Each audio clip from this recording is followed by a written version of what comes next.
तो black Adam DC का एवल Superman है जिसको हरा पाना ऑलमोस्ट इम्पॉसिबल है, जबकि शक्तिमान इंडिया का सबसे फेमस और मोस्ट पावरफुल सुपर हीरो है जो कि ऑलमोस्ट गॉड बन चुका है। और क्या होगा जब ये दोनों आपने सामने होंगे और इन दोनों में से ज्यादा स्ट्रॉन्ग और पावरफुल कौन है, जानेंगे आज की इस वीडियो में।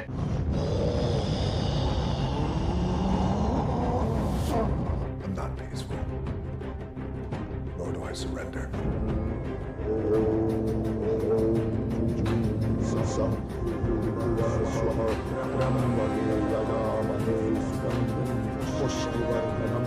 But I'll rip your little wings off instead.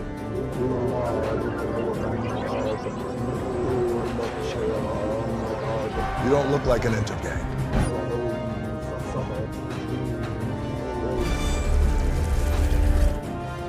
तो ब्लैक एडम का असली नाम डेथ एडम है जो कि हजारों साल पहले एक गुलाम था जिसकी पूरी फैमिली को कुछ लोगों ने मार डाला था, जिसके बाद आगे चलकर रॉक ऑफ इटर्निटी के विजार्ड शज़ैम ने उसे उसकी पावर्स दी और वो बना एक एंटी हीरो जिसका नाम ब्लैक एडम था। बात करें पावर्स की तो ब्लैक एडम के पास Superman strength, speed, stamina, durability, fly और इमोर्टैलिटी जैसी पावर्स। ब्लैक एडम की एज कभी नहीं बढ़ती, इसलिए एटलीस्ट बूढ़ा होकर कभी नहीं मर सकता जो कि बहुत ही ज्यादा ड्यूरेबल है और कोई भी अटैक चाहे वो कितना ज्यादा स्ट्रॉन्ग और पावरफुल क्यों ना हो, ब्लैक एडम का कुछ नहीं बिगाड़ सकता। बड़े से बड़े एनर्जी ब्लास्ट और न्यूक्लियर बॉम्ब तक का ब्लैक एडम पर कोई भी असर नहीं होता और कॉमिक्स में तो ब्लैक एडम की बॉडी को पूरी तरह से इनडिस्ट्रक्टिबल बताया गया है। और ब्लैक एडम डॉक्टर फेट जो कि डीसी का डॉक्टर स्ट्रेंज है, उसके मोस्ट पावरफुल लाइटिंग अटैक को भी पॉइंट ब्लैंक रेंज से सर्वाइव कर चुका है और उसकी पावर्स की भी एक लिमिट है और अगर वो दोबारा से शज़ैम वर्ड बोलता है, उसके ऊपर लाइटिंग स्ट्राइक होती है तो दोबारा से डेथ एडम में बदल जाएगा और एकदम से एजिंग के थ्रू मर जाएगा। और जब तक ऐसा नहीं होता किसी के लिए भी ब्लैक एडम को हरा पाना ऑलमोस्ट इम्पॉसिबल है। जबकि बात करें शक्तिमान की तो शक्तिमान की ओरिजिन स्टोरी काफी ज्यादा इंटरेस्टिंग है, जहाँ पर मानवता की शुरुआत से ही इंसान काफी ज्यादा खुश और सुखी थे और धीरे धीरे सदियां बीती और 3 युग बीते, जिसके बाद आया कलयुग और वही इंसान जो शांति और प्यार से रह रहे थे उनके दिल में लालच और बुराई आने लगी, जिससे इंसानियत कमजोर होती रही अगले 6000 सालों तक। और इसको रोकने के लिए ऋषियों का एक समूह जो कि खुद को सूर्यवंशी बुलाते थे, उन्होंने एक इंसान को चुना और उसे कुंडलिनी योगा के द्वारा अपने शरीर के साथ चक्रों को जागृत करना सिखाया, जिससे उसे लिमिटलेस और बॉटमलेस सुपरनैचुरल और मैजिकल पावर्स मिली जिसकी कोई सीमा नहीं थी। और इन पावर्स पर फुल कंट्रोल पाने के लिए उसने अपने शरीर को यज्ञ की अग्नि में समर्पित कर दिया, जिससे उसकी बॉडी 5 लाख एलिमेंट्स में ट्रांसफॉर्म हो गई और उसे मिला 5 लाख एलिमेंट्स पर फुल कंट्रोल। और इससे वो अर्थ पर मौजूद स्ट्रॉन्गेस्ट बीइंग बन चुका था, जिसके बाद वो धरती पर धर्म की स्थापना करने की प्रतिज्ञा लेता है और उसके अच्छे कामों को देखते हुए एक रिपोर्टर जिसका नाम गीता विश्वास था वो उसे शक्तिमान का नाम देती है। और बाद में हमें पता चलता है कि शक्तिमान एक्चुअली श्री सत्या का ही पुनर्जन्म है जो कि महाभारत के टाइम में सूर्यवंशी का हिस्सा थे और वो अपनी इस लाइफ में एक नॉर्मल फोटोग्राफर रिपोर्टर है जिसका नाम पंडित गंगाधर विद्याधर मायाधर ओमकार नाथ शास्त्री। बात करें कुछ बेसिक पावर्स की तो शक्तिमान के पास Superman strength, speed, stamina, fly, energy projection, energy manipulation, element manipulation, durability और इमोर्टैलिटी जैसी पावर्स हैं। शक्तिमान अपनी बॉडी को 5 lakh element, fire, air, earth, water और स्पेस में ट्रांसफॉर्म कर सकता है और ये एबिलिटी उसे ऑलमोस्ट इमॉर्टल और अनडिफीटेबल बना देती है, क्योंकि अगर संभव कोई उसे हराकर अपने किसी सुपर पावरफुल अटैक से उसकी पूरी बॉडी तक कोई डिस्ट्रॉय कर देता है फिर भी शक्तिमान नहीं मरेगा बल्कि 5 लाख एलिमेंट उसे दोबारा से रिवाइव कर लेंगे। और जब तक यूनिवर्स में फायर, एयर, अर्थ, स्पेस और वाटर में से एक एलिमेंट भी अवेलेबल है शक्तिमान कभी नहीं मर सकता। और अगर कोई उसका ओपोनेंट उसे मारना या हराना चाहता है तो उसे पहले खुद को, उसके बाद यूनिवर्स से 5 lakh elements, fire, air, earth, water और स्पेस को डिस्ट्रॉय करना होगा, जिसका मतलब होगा पूरे यूनिवर्स को ही डिस्ट्रॉय करना। और अगर इतना सब कुछ करने के बाद 1 लाख एलिमेंट भी बच गया तो वो शक्तिमान को दोबारा से रिवाइव कर लेगा और शक्तिमान अपनी पावर से दोबारा से पूरे के पूरे यूनिवर्स को क्रिएट भी कर सकता है। और ये सब काम ही था कि शक्तिमान लाइट की स्पीड से ट्रैवल कर सकता है, स्पेस में विदाउट ऑक्सीजन सांस ले सकता है और डायमेंशंस के बीच में भी ट्रैवल कर सकता है। शक्तिमान सुपरमैन की तरह अपनी आंखों से लेजर लाइट छोड़ सकता है और थॉर की तरह सुपर पावरफुल लाइटनिंग अटैक्स भी कर सकता है। शक्तिमान के पास कॉस्मिक अवेयरनेस भी है जिससे कब, कहां और क्या चल रहा होता है उसे सब कुछ पता होता है। और मार्वल और डीसी के बहुत सारे सुपर हीरो जो कि खुद को गोट और सबसे पावरफुल सुपर हीरो समझते हैं, शक्तिमान उससे कई गुना ज्यादा स्ट्रॉन्ग और पावरफुल है और उसकी ये सब एबिलिटीज उसे ओमनीसेंट और ओमनीपोटेंट भी बना देती हैं, जो कि यूनिवर्सेस को सेकंड्स में ही डिस्ट्रॉय और पूरे के पूरे यूनिवर्सेस को दोबारा से क्रिएट भी कर सकता है। और बात करें फाइट कंपैरिजन की तो ब्लैक एडम बहुत ही ज्यादा स्ट्रॉन्ग और पावरफुल है पर शक्तिमान एक अलग ही लेवल पर है और ये फाइट इवन क्लोज भी नहीं है। ब्लैक एडम की पावर्स की एक लिमिट है और अगर शज़ैम भी अपनी पावर्स का अच्छे से यूज करे तो वो भी उसे हरा सकता है, जबकि शक्तिमान एक तरह से ऑलमोस्ट गॉड बन चुका है। और अगर ब्लैक एडम संभव में किसी सुपर पावरफुल अटैक से शक्तिमान की पूरी बॉडी तक को भी डिस्ट्रॉय कर देता है फिर भी शक्तिमान नहीं मरेगा बल्कि 5 लाख एलिमेंट्स उसे दोबारा से रिवाइव कर लेंगे और ब्लैक एडम मुश्किल से अपनी फुल पावर्स का यूज करके एक प्लैनेट तक को ही डिस्ट्रॉय कर सकता है, जबकि शक्तिमान पूरे के पूरे यूनिवर्स को डिस्ट्रॉय करके नए यूनिवर्स को क्रिएट नहीं कर सकता है। इसलिए शक्तिमान ब्लैक एडम को पूरी तरह से आउटक्लास कर देगा और उससे हराको वो इस फाइट का एक अल्टीमेट विनर होगा। या शायद नहीं, तुम्हें क्या लगता है मैं सही हूं या गलत? तो नेक्स्ट वीडियो की टॉपिक बनाना चाहिए, कमेंट करके जरूर बताना। यहाँ तक देख लिया तो चैनल को सब्सक्राइब भी कर देना और वीडियो को लाइक भी कर देना। एम करते हैं 20 लाइक के लिए एंड थैंक्स।